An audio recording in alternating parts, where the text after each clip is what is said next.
CNN Newsroom with LYNDA KINKADE. We begin with reports of a deadly airstrike in Ukraine just hours after it had face-to-face talks with Russia.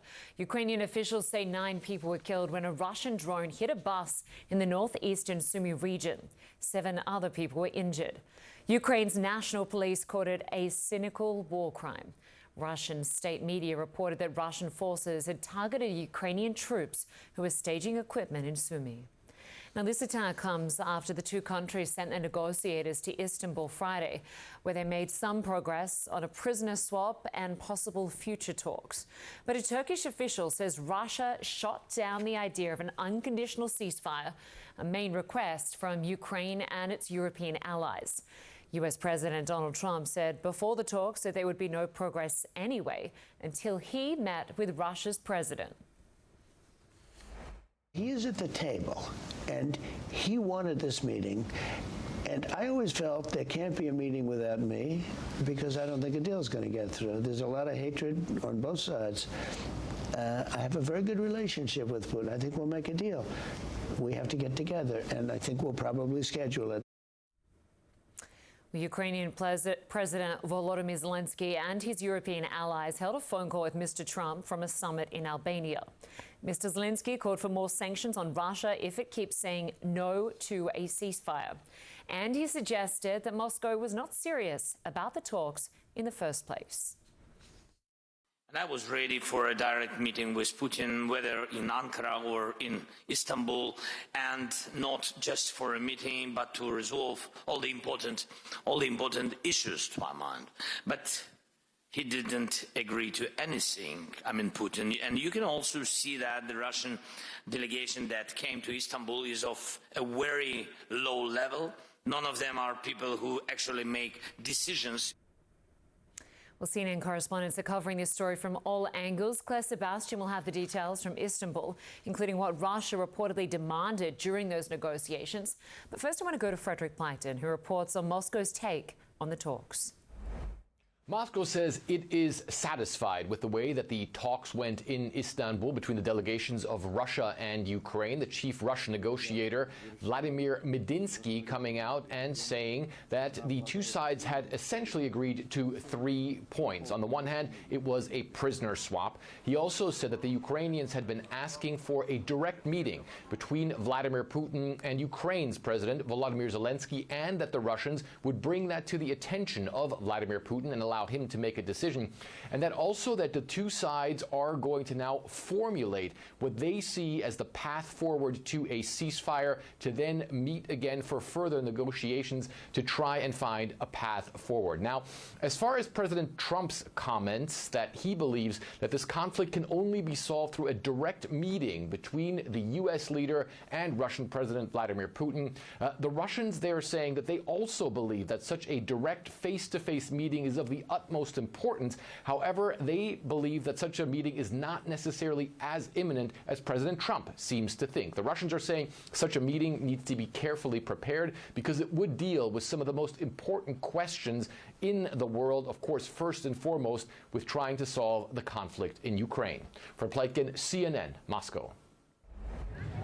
Well, even before they started, it was clear the talks here at Istanbul's Dolmabahce Palace were on Russia's terms, not Ukraine's. Despite urging during the week from President Zelensky and Trump for Putin to turn up himself, he sent a low-level delegation. And the results we got, well, it's not clear that they moved the needle towards peace in any way. The only concrete one was the promise of a prisoner swap involving 1,000 prisoners on each side. A very large number, but we've seen many of these throughout the war. They also discussed that the next steps would be a meeting between the two leaders, Zelensky and Putin, and they discussed what a ceasefire would look like. And here's where the reality sets in. According to a Turkish official, Russia stated that if Ukraine wanted the guns to fall silent, it needed to withdraw from all of the 4 regions that Russia has illegally annexed, even though Russia does not fully occupy those regions. Now, this is a red line not only for Kiev, but also for the US. Now, it was only a week ago, remember, that Ukraine and its allies were telling Russia that they would ramp up the pressure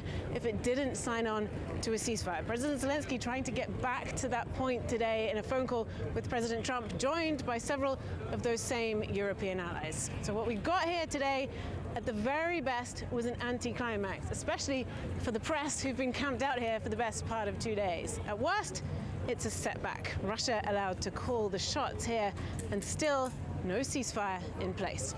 Claire Sebastian, CNN in Istanbul, Turkey. Well, for more analysis, we're joined by John Luff, the head of foreign policy at the New Eurasian Strategies Center. He's in Tallinn, Estonia. Thanks so much for joining us. Good morning. So Vladimir Putin suggested direct talks. Then he didn't bother to turn up, and neither did Trump. Yet Donald Trump somehow turned on Zelensky, seemed to blame him yet again. I just want to play some sound from an interview he did with Fox. Look, I had a real rough session with Zelensky because I didn't like what he said. And he was not making it easy. And I always said he doesn't have the cards, and he doesn't have the cards. John, can you explain for us what you believe is the strategy here from Donald Trump? Why would he do that? Well, I think President Trump understands that President Putin wants to deal with him directly to try to bring this war to an end. And he sees that neither the Ukrainians nor the Europeans have much to bring to the table on their own, and that this is a negotiation that then has to take place at the level of the two presidents. Now, that suits Putin's goals perfectly, because he believes that you bring the war in Ukraine to an end by renegotiating the arrangements for European security. This is what he refers to as the primary reasons for the war. And he believes that that conversation has to take place to the US. So you could say that President Trump, by taking this position, he's actually playing into Putin's hands. So to me, it was absolutely no surprise that Putin didn't show this week in Turkey, because the invitation came, in fact, from President Zelensky. Zelensky really sort of threw down the gauntlet and said, you've got to come here and meet with me. And no way was Putin going to accede to that. So yeah. I think we're looking at a scenario where the US and Russian presidents will eventually get together, and Putin will have a go, presumably, at trying to propose terms that he believes that Trump can agree to. The problem that President Trump will then have is that he will have to sell this both to the Ukrainians and to the Europeans, and they may simply not accept it. Yeah, and speaking of the Europeans, of course, Putin proposed these talks in a way potentially to sidestep this ultimatum from Ukraine, from the EU allies, to sign up to an unconditional 30-day ceasefire or face major new sanctions. Russia's objective seems clear, and it seems this strategy worked. The question is, how should Europe respond now? Well, I think it's partially working because Putin can't exit this diplomatic process. He's got to play along now. Otherwise, he will, I think, annoy President Trump. But it's a question of the pace at which he does this. And for now, we can see that he wants to carry on fighting. He's not sure what he can get from the diplomatic process. And equally, he's not sure what he can get actually from fighting in Ukraine, because the Russian army is making very, very limited progress. So I think we'll see another effort at trying to agree a ceasefire. It is significant, by the way, that the two sides met yesterday, even if they only talked for a couple of hours, and even if they really only committed actually to make this prisoner exchange. But they have said that each side will come forward with its ideas for a ceasefire. And I suspect this is just going to take a long time. Putin's going to try and drag this out. And in the meantime, he's going to try to make, obviously, further progress on the battlefield. And in terms of the sanctions that have been placed on Russia, what have been most effective? What have hurt Russia the most? And what other pressure can be applied at this point in time? Well, I think the sanctions that have probably hurt the most have been financial sanctions, and equally Russia's inability to access certain technologies from Western countries are having to now to rely greatly on China for that purpose. So there's no question that the Russian defense industry, for example, is facing, I think, some quite serious problems at the moment. Not least because it can't access, for example, advanced machine tools from Western countries.